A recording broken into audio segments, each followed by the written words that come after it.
सारा दिन क्यों नहीं पढ़ते हो? क्या करते रहते हो वैसे बाय द वे सारा दिन? सर कल हमने क्लास में क्वेश्चन किया था, वो सॉल्व किया था, उसकी वो इंस्ट्रक्शंस वगैरह। चलो अभी मैं आप लोगों की मदद से करता हूँ, ठीक है? और फिर ये 2-3 क्वेश्चन ही मैं कहता हूँ कर लो ना।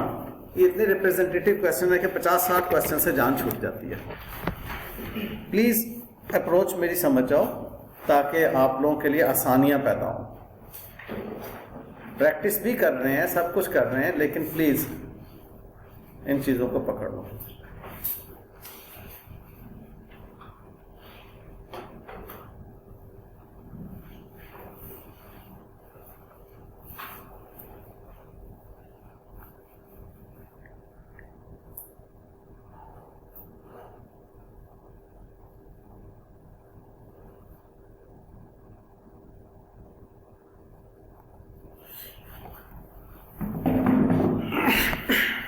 देखो बेटा, अब इस क्वेश्चन में दिया क्या हुआ है आपको? कैश पता है, बैलेंस शीट है ना? बैलेंस शीट में 2 चीजें थी, कैश और मार्केटेबल सिक्योरिटी। मार्केटेबल सिक्योरिटी का मतलब है इन्वेस्टमेंट की हुई है शेयर्स के अंदर आपने। अब अगेन बात का स्टूडेंट जो है लफ्जों में गुम हो जाता है और घंटों सोचता रहता है कि यार पता नहीं क्या है। ये सिंपल है कि आपने कोई इन्वेस्टमेंट जो की होती है उसको मार्केटेबल सिक्योरिटी कहते हैं। क्यों मार्केटेबल सिक्योरिटी कहते हैं? क्योंकि आप उसको मार्केट में सेल कर सकते हैं, ठीक है? मार्केटेबल सिक्योरिटी है, मार्केट से खरीदी मार्केट में सेल कर सकते हैं, इन्वेस्टमेंट है आपकी। उसके बाद अकाउंट शेयबल, इन्वेंट्री, करंट एसेट, ये सब टोटल है करंट एसेट। ऊपर वाले जितने भी हैं कैश वगैरह सारे करंट एसेट्स हैं, और ये आपके फिक्स्ड एसेट्स हैं। इन दोनों का सम जो है ये आपका टोटल एसेट होगा। स्ट्रक्चर समझ आ गया हम? इसी तर्ज पे ये करंट लायबिलिटीज हैं, ठीक है जी? ये long term non current liabilities हैं। ये उसने टोटल लायबिलिटी एंड इक्विटी लिख दिया, ये समझ लो कि टोटल क्लेम्स हैं आपके, यानी कि वही टोटल एसेट्स के बराबर आ गया। दोनों नीली जो बराबर होनी चाहिए। स्ट्रक्चर समझ आ गया हमें? अच्छा, ये स्ट्रक्चर समझ आ जाने के बाद अब ये आपने बेटे खुद से करना है ताकि आपको एक कॉन्फिडेंस आए कि यार इस तरह के तो सवाल मसला ही कोई नहीं है। ओके, सेल्स कहता है 1.8 मिलियन की है। बाय द वे रिक्वायरमेंट क्या है? बैलेंस शीट कंप्लीट करनी है, इंफॉर्मेशन जो ऊपर दी हुई है उस इंफॉर्मेशन के मुताबिक। सेल्स 1.8 मिलियन की। अब सेल्स का बैलेंस शीट से क्या ताल्लुक है? फौरी तौर पे ज़हन में लेकर आओ 2-3 बातें। क्या डेटर्स कलेक्शन पीरियड, अब मुझे नहीं मालूम कि ये होगा भी कि नहीं यूज होगा, ये मैं सिर्फ अपना इंटेलेक्चुअल जो है ना, वो जो जहन की बात है उसको लिखने जा रहा हूं। डेटर्स कलेक्शन पीरियड में सेल्स आती है, ठीक है ना? हो सकता है डेटर्स मिसिंग हो तो हम debtors divide by sales per day से डेटर्स को निकालना है। उसके बाद मुझे बताओ तमाम जितनी भी आपकी टोटल एसेट्स टर्नओवर रेशो है, ठीक है, जितनी भी टर्नओवर रेशो है, टर्नओवर रेशो उसमें भी सेल्स आती हैं। जैसे वो कह सकता है कि जी आपकी capital employed turnover ratio, fixed asset turnover ratio, total asset turnover ratio. तो इसका मतलब है कि सेल्स की जरूरत हमें पेश आ सकती है, इसलिए जहन में रखें कि जी सेल्स इंपॉर्टेंट फिगर दी हुई, इसलिए उसकी मदद से हम जो है वो कुछ ना कुछ वर्कआउट कर सकते हैं। ग्रॉस प्रॉफिट मार्जिन दिया हुआ है। अच्छा जी, अब ग्रॉस प्रॉफिट मार्जिन उसने दिया हुआ है, इसकी क्या जरूरत पेश आ सकती है? हो सकता है हमें जो है वो स्टॉक टर्नओवर रेशो में, अब आप सोचें कि जी ग्रॉस प्रॉफिट का स्टॉक टर्नओवर रेशो से क्या ताल्लुक है? क्योंकि ग्रॉस प्रॉफिट अगर परसेंटेज दी हुई है तो हमें कॉस्ट ऑफ गुड्स सोल्ड मालूम हो जाएगी, ठीक है? इससे हमें क्या चीज मालूम हो रही है? फौरी तौर पर आपने मुझे बताना है कि कॉस्ट ऑफ गुड्स सोल्ड की परसेंटेज कितनी है। अगर ग्रॉस प्रॉफिट मार्जिन 25% है तो शाबाश बेटे, मुझे बहुत अच्छा लगा। Cost of goods sold on sales जो है वो 75% है, ठीक है बेटे जी? अब जब ये 75% है तो इसका मतलब है कि स्टॉक टर्नओवर रेशो का हमें फिगर वर्कआउट करने के लिए कॉस्ट ऑफ गुड्स सोल्ड मिल गई। कॉस्ट ऑफ गुड्स सोल्ड मिल गई तो हो सकता है इन्वेंट्री यहाँ पर जो मिसिंग है इन्वेंट्री कैलकुलेट करने में मदद मिल जाएगी हमें। ठीक है, आगे चलते हैं। ये देखो इन्वेंट्री टर्नओवर रेशियो उसने दे दी। अब inventory turnover ratio they the, cost of goods sold working हुई भी है, तो ये इसकी हमें यहाँ पर जरूरत पेश आ जाएगी इन्वेंट्री टर्नओवर रेशियो से। ठीक बात है। उसके बाद जी बेटे, ग्रॉस प्रॉफिट मार्जिन में ग्रॉस प्रॉफिट ऑन सेल्स नहीं होगा? जी बेटे जान, ग्रॉस प्रॉफिट ऑन सेल्स होगा ना, तो ग्रॉस प्रॉफिट ऑन सेल्स अगर 25% है तो cost of goods sold on sales 75% हो जाएगा ना। ओके सर, समझ आ गई। समझ आई ना बेटा। अब इसका ताल्लुक भी जो आपकी ये रेशो डेटर्स कलेक्शन पीरियड की अगर जरूरत होगी तो वो वहां से आ जाएगा। एवरेज कलेक्शन पीरियड ये देख लो 40 दिन। आप यूं समझ लो कि मैं फ्रेश क्वेश्चन आपके सामने पढ़ रहा हूं और अपने ये तमाम का तमाम मैंने अपना जो जहन है ना वो लिखा है यहाँ पर। मुझे नहीं ये पता कि जी ये क्वेश्चन जो है उसके अंदर क्या इंफॉर्मेशन होगी, मैं सिर्फ और सिर्फ सवाल पढ़ता जा रहा हूँ और अपने जहन को जो है वो मेकअप करता जा रहा हूँ कि अच्छा भाई ये इंफॉर्मेशन यहाँ आ सकती है। ठीक है, जिसे कहते हैं माइंड मैपिंग। आगे करंट रेशो। अब करंट रेशो जो है इसके लिए मुझे क्या मालूम होना चाहिए? अगर तीन में से कोई एक इंफॉर्मेशन भी मालूम है तो मैं पकड़ूंगा। कौन सी? करंट एसेट, करंट लायबिलिटी और वर्किंग कैपिटल। क्योंकि वर्किंग कैपिटल क्या होता है? Current asset minus current liability current working capital. तो अब अगर ये कह रहा है कि करंट रेशियो 1.6:1 है तो वर्किंग कैपिटल कितना है? 0.6। बात समझ में आती है ना? मैं बेशक इधर लिख दूं, ये कह रहा है 1.6 है, ये 1 है, तो वर्किंग कैपिटल कितना हुआ? बस इस बात को पकड़ लो, काबू कर लो। करंट एसेट्स में से करंट लायबिलिटी लेस करते हैं तो वर्किंग कैपिटल आता है ना बेटे। समझ गए हो ना? इसलिए ये भी माइंड मैप बना लो इसका। ये माइंड मैपिंग से हमें अगले क्वेश्चंस, अगली बात सॉल्व करना आसान होती है। Total assets turnover. अब ये आ गया ना टोटल एसेट्स टर्नओवर रेशियो। अब ये सेल्स हमें टोटल एसेट्स मालूम करने में काम आ जाएंगी। ये टोटल एसेट्स जितनी भी टर्नओवर रेशियो है, ये यहाँ पर टोटल एसेट टर्नओवर रेशियो जो मैंने कहा था टर्नओवर रेशियोज में काम आएगा। वो टर्नओवर रेशियोज हमें टोटल एसेट की उसने बताई हुई है। टोटल एसेट वर्कआउट हो जाएंगे। अब करंट एसेट यहाँ से वर्कआउट हो गया, टोटल एसेट यहाँ से वर्कआउट हो गए, तो नॉन करंट एसेट यानी कि फिक्स एसेट आ जाएंगे ना हमारे पास फिर। ठीक है, बैलेंसिंग फिगर। फिर उसके बाद कहता है डेट रेशो। डेट रेशो होती है total liabilities divided by total assets. ये डेट इक्विटी रेशो नहीं है, बल्कि ये उसने बनाई है, एक कंस्ट्रक्ट की है रेशो। ये होती है total liabilities divided by total assets. तो मेरे बेटे मैंने आपको माइंड मैपिंग कर दी है। 5-7 मिनट लो, खुद से क्वेश्चन सॉल्व करो, और शायद यार आपने भी जितना क्वेश्चन सॉल्व किया था बेटे उसको कंप्लीट करो। मैं चाहूंगा कि ये प्रैक्टिस हम अभी करें और हमें कॉन्फिडेंस आए, फिर अगला सवाल करेंगे। ठीक है जी बेटे। डेट रेशो की ऊपर formula non current liability over owners equity लिखा था। दोबारा बोलो क्या? नॉन करंट लायबिलिटी बेटे वो डेट इक्विटी रेशियो है। ये डेट रेशियो है बेटे। वो डेट इक्विटी रेशियो जो होती है ना, आप दोबारा बोलो, आपने क्या बोला था? जरा दोबारा से बोल दो एक मतलब। Non current liability over equity owners equity. Sir मैंने ये फॉर्मूला लगाया था, मेरे दोनों साइड्स इक्वल आई हैं, सॉल्व पूरा हो गया था। ये डेट रेशियो पे आपने बनाया नॉन करंट लायबिलिटीज ओवर, ये डेट इक्विटी रेशियो पे non current liability over owners बेटे इक्विटी। यहाँ पर डेट इक्विटी रेशियो तो है ही नहीं है, यहाँ पर तो डेट रेशियो है। वो जो आप बोल रहे हो डेट इक्विटी रेशियो है, आप डेट रेशियो लगाओ इधर। Okay sir. ठीक है, डेट रेशियो के लिए total liability divided by total assets formula लगेगा। ठीक है, शाबाश, क्वेश्चन सॉल्व करो।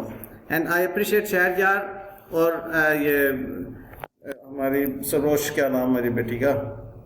सरोज सर। हाँ, तो आप दोनों बेटे बहुत अच्छा पढ़ रहे हो, मुझे हमेशा अच्छा लगा।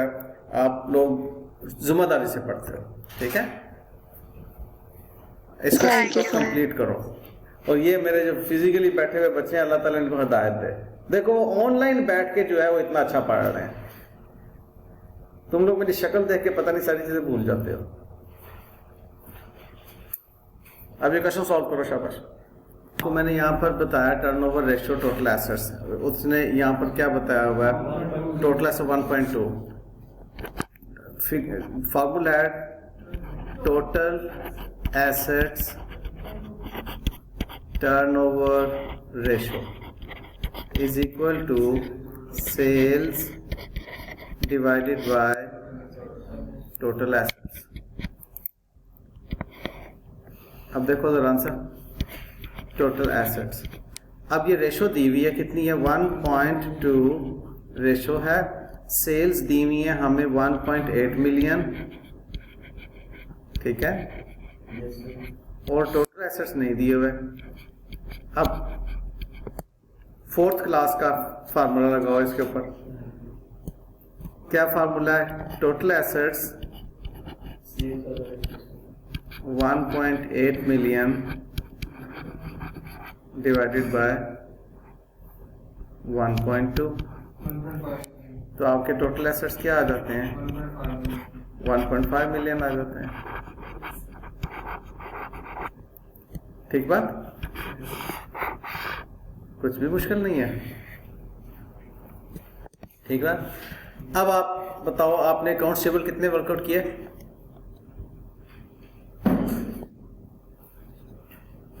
मुझे वर्कआउट करने की जरूरत है या आपके हुए में, कलेक्शन पीरियड से आपने वर्कआउट किया है ना। चले मैं यहाँ पे वर्किंग कर देता हूँ इसकी। क्या हो गया भाई,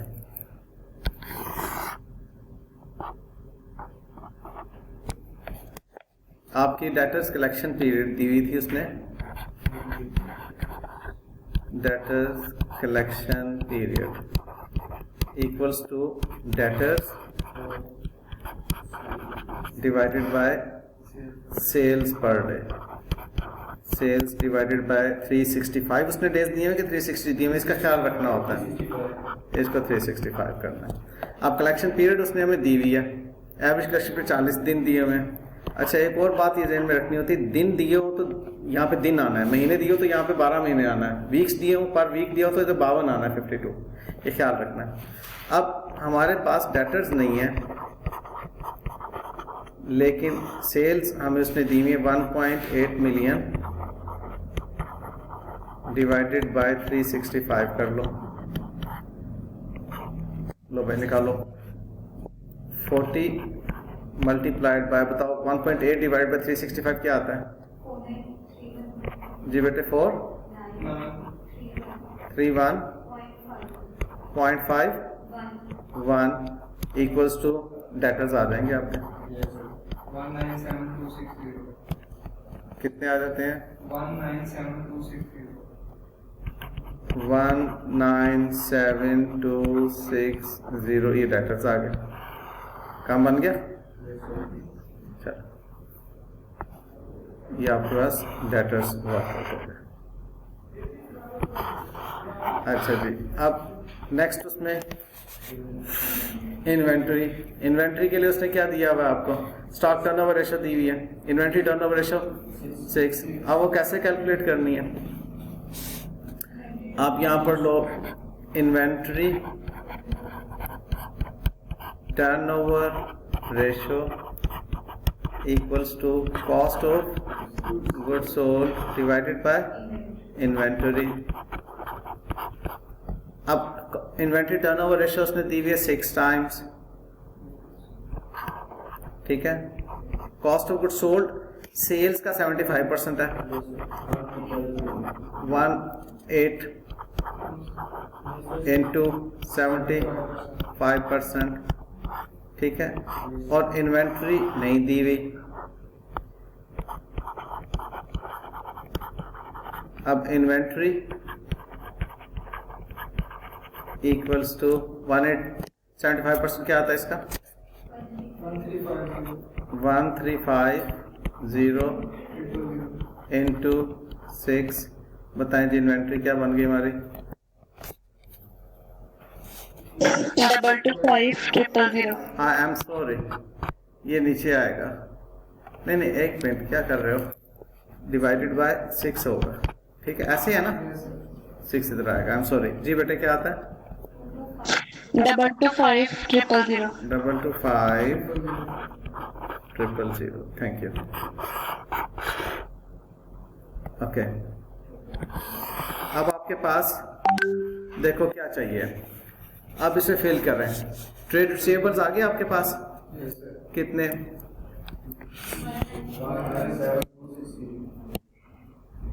197,260 और इन्वेंट्री आपके पास आ गई 225,000, 225,000। ठीक है, टोटल एसेट्स आ गए कितने? 1.5 मिलियन, 1500,000।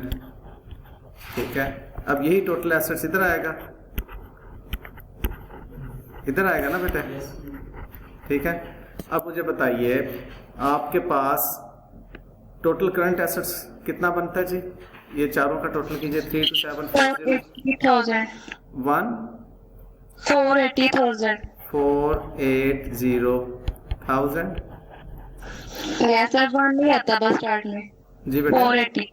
480 है, 1 नहीं आता. 480,000।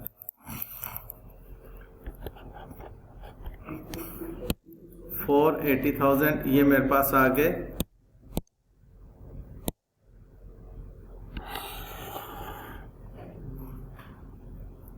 टोटल करंट एसेट्स और फिक्स एसेट्स कितने बन गए बेटे जान?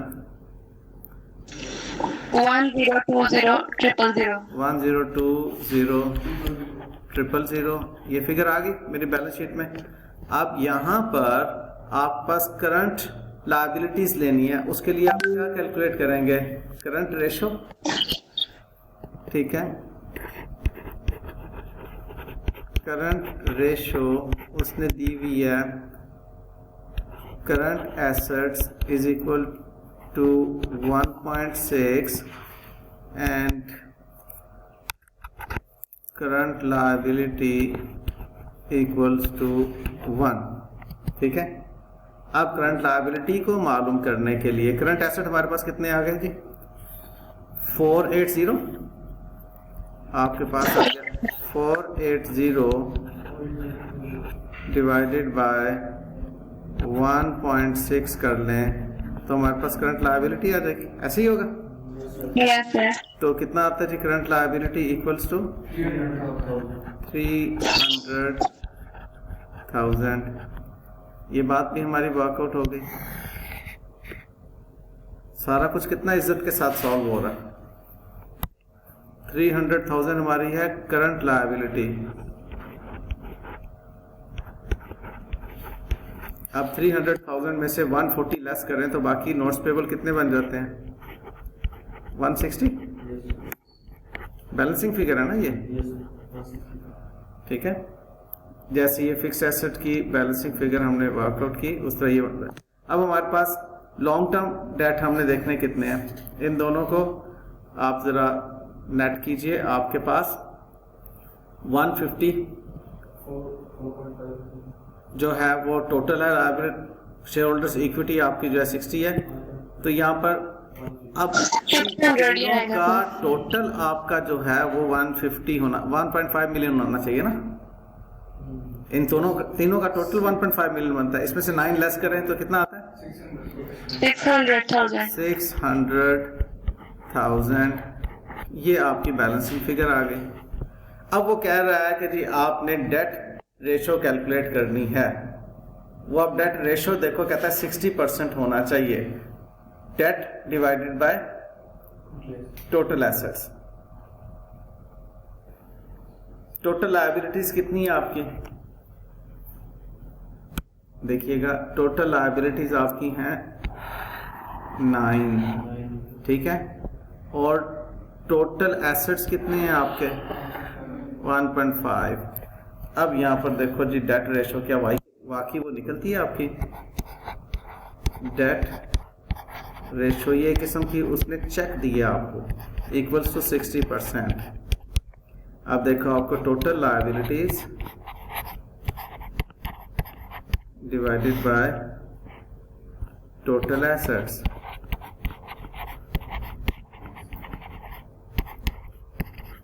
टोटल लायबिलिटीज कितनी हमने बनाई? 900,000 डिवाइडेड बाय टोटल एसेट्स कितने हैं? इनटू 100, क्या हमारा 60% ही आता है? तो हमारा हो गया कि हमारा आंसर ठीक है। ठीक है बेटे जान, समझ आ गई बात? अरुण आपको भी समझ आ गई? जी बेटे। सर जो ऊपर हमें टेबल दिया उसको फिल करने के मार्क्स होंगे कि सारी कैलकुलेशन करने के भी मार्क्स होंगे? बेटे जान सारी कैलकुलेशन के भी मार्क्स होंगे और टेबल फिल करने का भी मार्क्स होंगे। वर्किंग के लाजमी मार्क्स होते हैं, मतलब एक एक नंबर वर्किंग का होगा तो आधा आधा नंबर फिल करने का होगा। Okay sir. अब मुझे बताओ कंफ्यूज कहाँ पर है? आंसर आप खास तौर पर बताओ कंफ्यूज कहाँ पर है? वो अब क्लियर हो गया बेटा? चलो शाबाश, कॉन्सेप्चुअली क्लियर हो ना? मतलब अब देखो मेरी अप्रोच क्या है, इस तरह के 50 सवाल करने की जरूरत नहीं, मैं बहुत वाज़ेह तौर पे कह रहा हूँ, लेकिन इस तरह के 2-3 सवालों पे कॉन्सेप्ट को क्लियर करने की जरूरत है। ये अप्रोच प्लीज बेटे समझ जाओ, ये बहुत इंपॉर्टेंट है एक अच्छा चार्टर्ड अकाउंटेंट बनने के लिए। देखो डिफरेंट अप्रोचेज हैं टीचर्स की, ठीक है मैं सब टीचर्स की रिस्पेक्ट करता हूँ। टीचर कहते हैं कि जी पहले चार्टर्ड अकाउंटेंट बन जाओ, रट्टा लगा के अच्छा चार्टर्ड अकाउंटेंट बाद में बन जाना। मेरी अप्रोच क्या है कि एक ही झटके में अच्छा चार्टर्ड अकाउंटेंट बन जाओ। अच्छा चार्टर्ड अकाउंटेंट कौन है? जो माइंड अप्लाई करता है, एप्लीकेशन ऑफ माइंड है जिसकी। देखो ना जब चार्टर्ड अकाउंटेंट बन गए, क्लाइंट आके बैठा है आपके सामने और आप कह रहे हो जी मैंने तो रट्टा लगाया था, खैर जब मैं थोड़ा इसके ऊपर सोच लूँ फिर आपको जवाब देता हूँ। जो अच्छा चार्टर्ड अकाउंटेंट होगा वो क्या करेगा?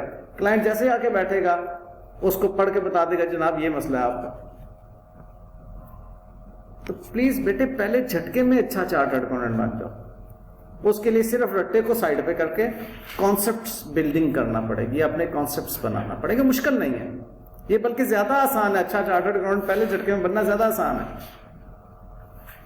रट्टा हमेशा बहुत मुश्किल होता है, भूल जाता है।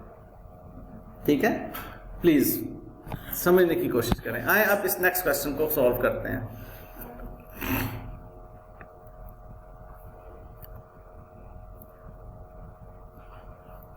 मैं इसको थोड़ा सा मैनेज कर लूं, नीचे ले आऊं ताकि आप आसानी से इसको सॉल्व कर सकें।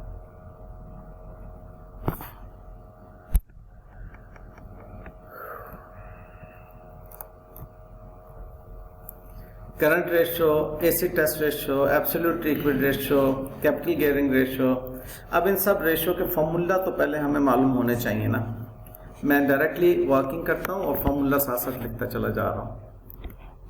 हमारे पास करंट रेशो का फॉर्मूला है current assets divided by current liability. बताइए करंट एसेट्स कितने दिए हुए हैं इसमें? उसने बनाना पड़ेंगे, ठीक है। 1/5 उसने कहा हुआ है कि करंट एसेट्स जो हैं उनमें कैश एंड कैश इक्विवेलेंट 1/5 है, इन्वेंट्री और डेटर 4/5 है, और हमें इन्वेंट्री और डेटर दोनों ही नहीं दिए हुए, तो इसका मतलब हमें पहले बनाना पड़ेंगे। तो चलो आओ बनाते हैं। अब हमें ये देखना है कि जी करंट एसेट्स में क्या कुछ शामिल है। उसने ये 3 बातें हमें बताई हैं। उसमें इन्वेंट्री शामिल है, उसमें डेटर्स शामिल है, और कैश एंड कैश इक्विवेलेंट शामिल है।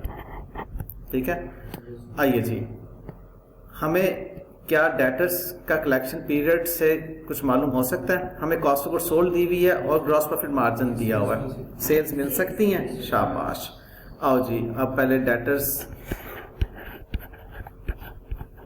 कलेक्शन पीरियड के जरिए से काम को आगे लेके चलते हैं। अब मैंने माइंड मैप जो है ना वो नहीं बनाया, आपने खुद ही मुझे बता दिया है कि सेल्स मिल सकती हैं। ठीक है, कलेक्शन पीरियड का फॉर्मूला क्या बनेगा? डेटर्स शाबाश बेटा, divided by sales divided by 365, ठीक है। और सेल्स क्या हमारे पास होंगी, अब इसको फर्दर सेल्स मालूम कर रहे हैं आप। सेल्स हमारे पास है, कॉस्ट ऑफ गुड्स सोल्ड दी हुई है और ग्रॉस प्रॉफिट मार्जिन ये है, तो इसका मतलब कॉस्ट ऑफ गुड्स सोल्ड की अपनी परसेंटेज कितनी है, शाबाश, क्योंकि मार्जिन दिया हुआ ना, ठीक है, शाबाश। तो हमारे पास क्या आएगा, जो कॉस्ट ऑफ गुड्स सोल्ड दी हुई है उसको उसकी अपनी, माशाल्लाह, अपनी फ्रैक्शन जो 75 का उससे डिवाइड करें, और सेल्स की फ्रैक्शन 100 है। मार्जिन में सेल्स की फ्रैक्शन कितनी होती है, 100, और मार्कअप में सेल्स की फ्रैक्शन कितनी होती है, 100 plus percentage of gross profit. ये ज़हन में रख लो प्लीज। अब मार्जिन में सेल्स की परसेंटेज क्या होती है, 100, और मार्कअप में सेल्स की परसेंटेज क्या होती है, 100 plus percentage of gross profit. और मार्कअप में कॉस्ट ऑफ गुड्स सोल्ड की परसेंटेज क्या होती है, मार्कअप में कॉस्ट ऑफ गुड्स सोल्ड की परसेंटेज होती है 100, और मार्जिन में कॉस्ट ऑफ गुड्स सोल्ड की परसेंटेज क्या होती है, 100 माइनस प्रॉफिट। अब तुम लोग इसको रट्टा लगाने की कोशिश करोगे, इंशाल्लाह लगा लो, मैं बता देता हूँ नहीं, मैं बता देता हूँ तुम लोगों को। देखो मार्जिन में सेल्स इक्वल्स टू 100% होती है, और मार्कअप में, मैं बल्कि ऐसे करके लिखता हूँ,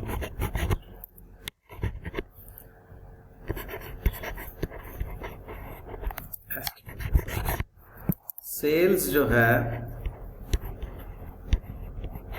मार्जिन में 100% है, और मार्कअप में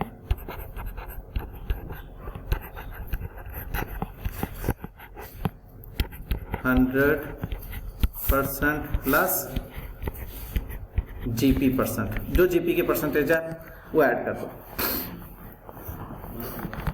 ठीक है। उसके बाद cost of goods sold markup में 100% होगी, और मार्जिन में उसकी जो 100% है माइनस जीपी परसेंटेज, क्योंकि मार्जिन में सेल्स 100% है ना, तो सेल आपसे ही कहते हैं सेल्स माइनस जीपी करते। बात को फॉलो किया आपने? अच्छा, अब एग्जामिनर को अल्लाह ताला ने एक हिस्स दी हुई है जिसको कहते हैं चालाकी। मैं अब आपके साथ वो चालाकी खेलने जा रहा हूं। एग्जामिनर को पता चल जाता है कि जी मेरे स्टूडेंट ने इस चीज पे काबू कर लिया,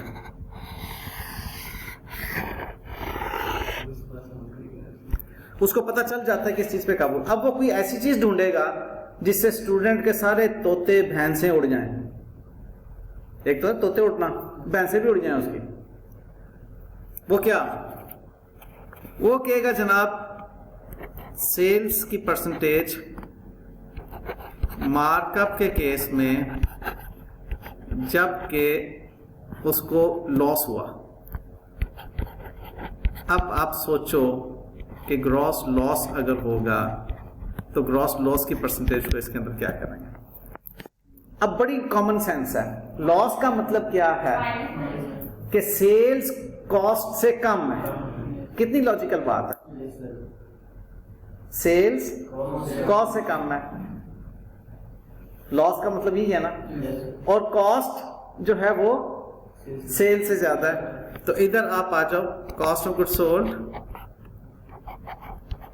आपने मार्जिन के केस में, क्योंकि मार्कअप में तो उसने लाजमन 100% का ही होना है, भले लॉस है भले वो प्रॉफिट है। मार्कअप में कॉस्ट 100% है, मार्जिन में सेल्स 100% है। मसला आएगा अदर वे राउंड, तो आप इसको माइनस कर रहे होंगे सेल्स को, और इधर आप मार्जिन के केस में प्लस कर रहे होंगे ग्रॉस लॉस को, उसकी परसेंटेज को। अब ये बात लॉजिकल है, अब इसको अप्लाई करना। देखो बात क्या है, टीचर और स्टूडेंट जो होते हैं ना, टीचर टिप्स बताया था, कुछ प्रैक्टिस हल्की सी कराया था। स्टूडेंट जो स्मार्ट स्टूडेंट होता है उसके ऊपर अपने लॉजिक्स बनाता है, फिर अपने सिनेरियोज बनाता है, और वो अपने लॉजिक्स और सिनेरियोज बनाने में 2, 4, 5 मिनट लगते हैं, कॉन्फिडेंस आ जाता है। या कोई दोस्त 2-1 मिलके इकट्ठे कहते हैं अच्छा यार ये सिनेरियो कैसे करें, वो बूझ पे जो नहीं होता, आपस में हिलियाँ डालो इस पर, अच्छा अगर ऐसा सिनेरियो तो क्या होगा, ऐसा आपका कॉन्सेप्ट बन जाता है, रट्टे से आप बाहर निकल जाते हो। और प्रैक्टिकल लाइफ क्या है, देखो क्या प्रैक्टिकल लाइफ में जितने क्लाइंट आपको मिलेंगे सारे प्रॉफिट्स वाले होंगे, कोई लॉस वाला नहीं होगा। अब अगर प्रैक्टिकल लाइफ में कोई लॉस वाला क्लाइंट आ गया तो आपको यार नहीं, मुझे तो सर ने प्रॉफिट वाला ही बताया हुआ था, ये होता है, मुझे लॉस वाला तो पता ही नहीं क्या होता है, क्या रह जाएगी वहां पर इज्जत। तो एप्लीकेशन ऑफ माइंड रिक्वायर्ड है ना। पर इतनी सी बात है, आज अच्छे चार्टर्ड अकाउंटेंट बन जाओ, कल बड़ी इज्जत होगी आपको। Okay good. अच्छा जी, अब आप इसको अप्लाई करके मुझे बताइए कि आपकी सेल्स क्या आती है।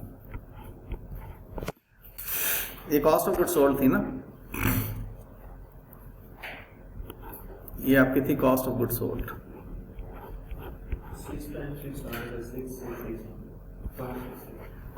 66, 667। Yes. ठीक है, ये आपकी सेल्स आ गई। ओके, अब यहां से बात को आगे बढ़ाएं।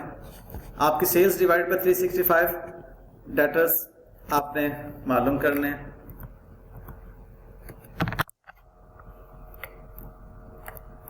सॉरी सर अब नहीं करेंगे ना, अब तो 52 करेंगे, वीक्स में है। इधर वीक्स में है, हाँ शाबाश, गुड गुड गुड गुड। अब आपने 52 करना है, शाबाश। यही वो बात है जो कि पिक करनी होती है, ठीक है, क्योंकि यहां पर आपकी कलेक्शन पीरियड वीक्स में दिया हुआ है, तो 52 से आपने करना है। हमारे पास कलेक्शन पीरियड कितना है, 4 वीक्स, डेटर्स कितने हैं, 666, 667, सेल्स डिवाइडेड बाय 52 करें। आई एम सॉरी, डेटर्स नहीं है, सेल्स दिए हुए हैं, सॉरी अगेन, डेटर्स नहीं है, सेल्स दी हुई हैं, सेल्स डिवाइडेड बाय 52। अब आप उससे मल्टीप्लाई कर दीजिए तो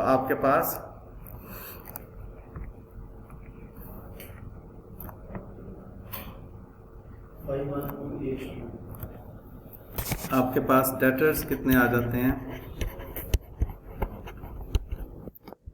4 इंटू, ये कितना आपने बनाया जिसको डिवाइड करके,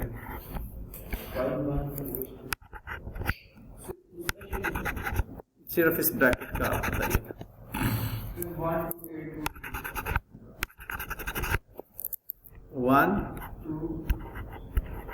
1820, तो डेटर्स कितने आते हैं आपके,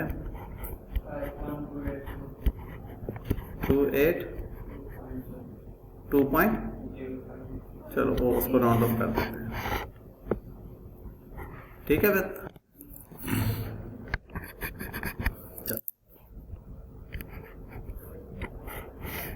अब यहां से हम आगे चलेंगे, हमारे पास क्या आगे डेटर्स आ गए। इन डेटर्स को आपने लिख दिया यहाँ पे 51282। अब इन्वेंट्री कैलकुलेट करनी है। अब इन्वेंट्री के लिए उसने क्या कहा हुआ है, हमें डिक्रीज इन इन्वेंट्री दी हुई है, ठीक है।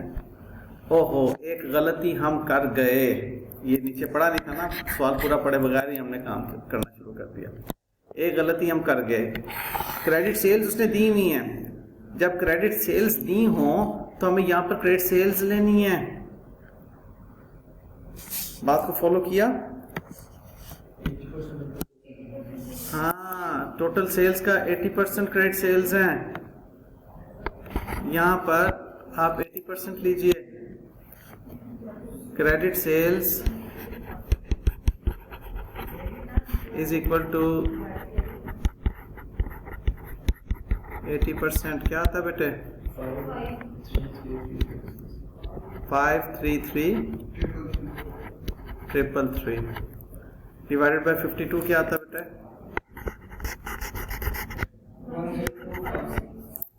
10256। और डेटर्स अब कितने बन गए हमारे? 41025। बताओ, यहां से बात समझ आ गई? चलो, ये 4102।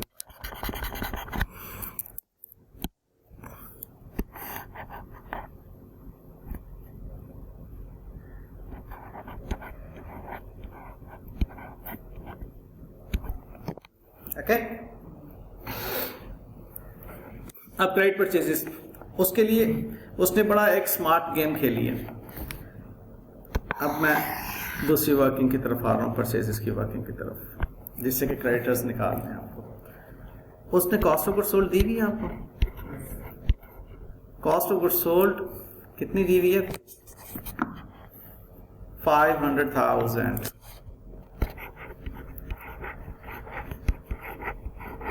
500,000 में आप इन्वेंटरी को एडजस्ट करेंगे तो आप पहुंचेंगे परचेजेस पे। यस, उसने ओपनिंग और क्लोजिंग इन्वेंटरी देने की बजाय उसने आपको कहा है इन्वेंटरी हमारी जो है वो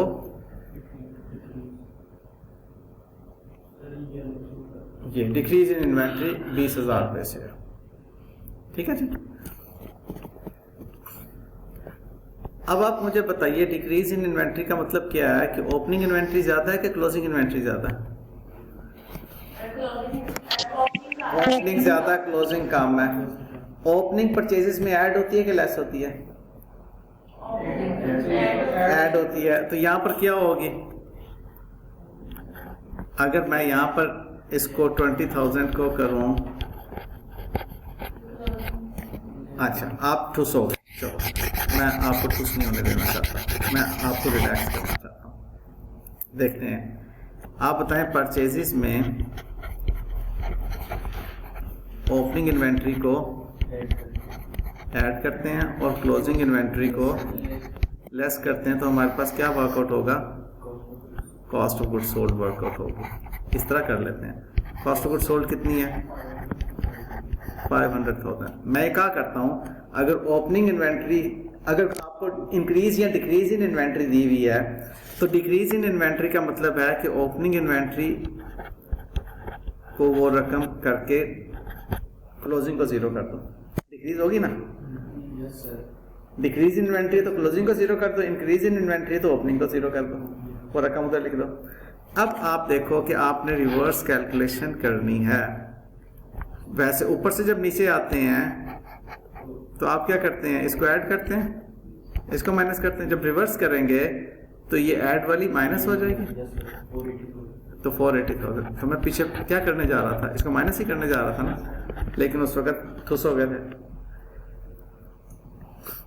ठीक है, इतना शार्प आपने माइंड को लेके चलना है। तो अगेन इसमें कोई डेबिट क्रेडिट नहीं है, इसमें कोई इनकम स्टेटमेंट बैलेंस शीट नहीं है, इसमें कोई एसेट्स लायबिलिटीज नहीं है। इसमें क्या है? प्लस माइनस मैथमेटिक्स है। ठीक है, और वो भी कौन सा मैथमेटिक्स? 4th क्लास का या 7th क्लास का। तो कोई हाई फाई चीज नहीं है, इसको एंजॉय करो, यकीन करो। जब ये सिरा पकड़ा जाएगा ना, आपको वाकई से ये आसान लग जाएगा। और ये सिरा आपको हर सब्जेक्ट के अंदर पकड़ना है। इनकम टैक्स के अंदर भी आपको मैथमेटिक्स ही तंग करेगा, अदरवाइज तो 2-4 रूल्स हैं। इनकम टैक्स तो बहुत ही आसान सब्जेक्ट है, 2-4 रूल्स। कॉस्ट अकाउंटिंग सिर्फ उसके 3 सुर हैं। कौन से 3 सुर? फाइनेंशियल अकाउंटिंग में तो मैं 12 सुर कहता हूं ना, उसमें 3 सुर है। कौन से? Direct material, direct labour, factory overhead cost. उसको भी कम कर दो, 2 रह जाते हैं, प्राइम कॉस्ट और फैक्ट्री ओवरहेड कॉस्ट। पढ़ रहे हो कॉस्ट अकाउंटिंग आज का? Yes. ये सिर्फ उसके दो सुर हैं, दो सुर, प्राइम कॉस्ट और फैक्ट्री ओवरहेड। उनको आपने पकड़ना है कि उसमें कौन सी वेरिएबल है, कौन सी फिक्स्ड है, कौन सी डायरेक्ट है, कौन सी इनडायरेक्ट है, इन चीज़ों को आपने पकड़ना है। बाकी तो मैथमेटिक्स, और मैथमेटिक्स भी बड़ा सादा वाला, ठीक है। चलो आप लोग की क्लास ओवररन हो गई यार, सॉरी। तो मिस प्रिया अभी आई है तो मैं पता चला कि क्लास तो ओह सॉरी, ठीक है बच्चों, नेक्स्ट क्लास शुरू होगी। अब ये क्वेश्चन कंप्लीट करना है आप लोगों ने। Thank you.